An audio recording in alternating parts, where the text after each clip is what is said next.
la communauté internationale qui a retenu la journée du 25 avril pour célébrer le partenariat autour de cette maladie, reconnaît également les efforts du Bénin.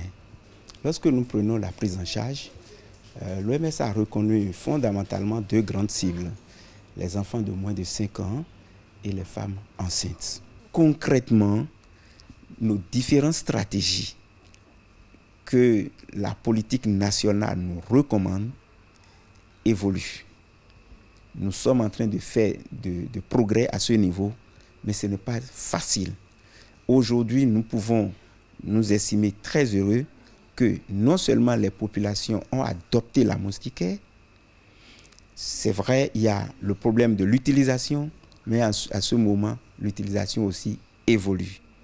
Et nous sommes sûrs que nous arriverons à avoir les mêmes taux, 100% de disponibilité, 100% d'utilisation.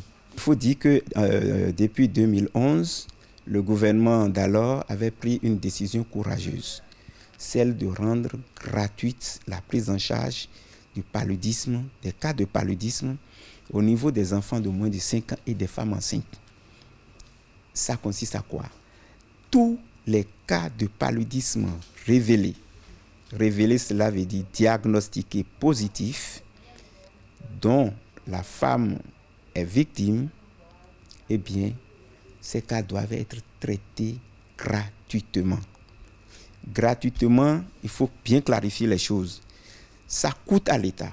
C'est l'État qui prend le coût, qui prend en charge les coûts. Lorsqu'on détecte le paludisme dans leur sang, s'il s'agit des enfants de moins de 5 ans, la prise en charge, elle est gratuite.